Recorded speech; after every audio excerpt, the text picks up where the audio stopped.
Hello everyone, আসসালামু আলাইকুম। Welcome to Lalu's daily blog. তোমরা সবাই কেমন আছো? আশা করি তোমরা সকলেই ভালো আছো এবং আমি আলহামদুলিল্লাহ ভালো আছি। তো ব্লগের শুরুতেই তোমাদেরকে পবিত্র রমজানের অনেক অনেক শুভেচ্ছা। আজকে হচ্ছে রমজানের প্রথম রোজা, আর আশা করছি আজকে প্রথম রোজা সবাই রেখেছো। তো বিকাল হয়ে সারছে, তো ইফতারের সময় হয়ে সারছে, আর কিছুক্ষণ বাকি। তাই এখন আম্মু ইফতার বানাচ্ছে। আজকে তোমাদের সাথে ইফতার ব্লগটা শেয়ার করব। ভিডিওটি না জেনে সম্পূর্ণ ব্লগটি দেখতে থাকো। তো আজকের ইফতারে রান্না হচ্ছে খিচুড়ি, আর রান্না হচ্ছে ছোলা। ছোলা তো সব, আর কিছু না থাকলেও ছোলাটা থাকবেই।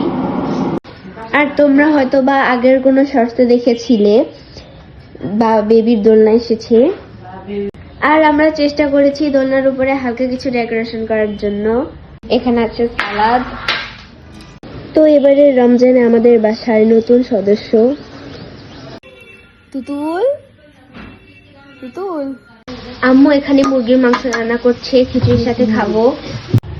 গাইস, এই যে দেখেন ইফতারি সময় হয়ে এসছে। আজকে প্রথম রোজা, তাও ভালোই লাগছে। এখনো রোজা লাগেনি, দিন ছোট তাই মনে হয়। কি বানাইতেছো? বেগুনি।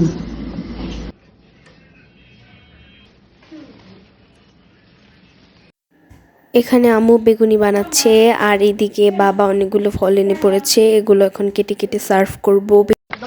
আর বাবার সাথে জিলাপিও এনেছিল, সেগুলো এখন একটা বাটির মধ্যে সুন্দর করে সাজিয়ে নিচ্ছি। আমি আগে বলেছিলাম আমি যেখানে আছি সেখানে কোনো না কোনো অ্যাক্সিডেন্ট হবেই, ঠিক সেই কথাই। জিলাপির রস ফেলে দিচ্ছি। ফুলকো ফুলকো বেগুনি তৈরি হচ্ছে।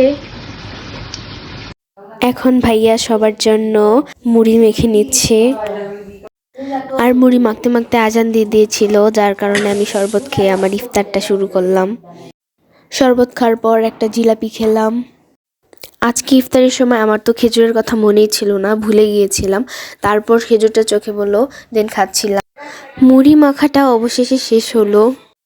আজকে আমি তোমাদের সাথে খাবারের কোনো রিভিউই দিতে পারবো না, কারণ সারাদিন রোজা রেখে ইফতারের সময় আমি কি খাচ্ছিলাম কোনো কিছু টেস্টই বুঝতে পারতেছিলাম না, শুধু খাচ্ছিলামই। গাইস দেখেন, কেউ আমার প্লেট দেখলে বলতে পারবে না যে।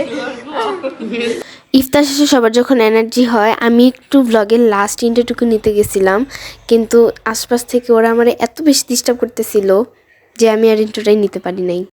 তো সব মিলিয়ে আজকের এই প্রথম রোজার ভিডিওটা তোমাদের কাছে কেমন লাগলো সবাই কমেন্ট করে জানাবে। আবারও দেখা হবে নতুন কোনো ব্লগে। Thanks for watching, bye bye.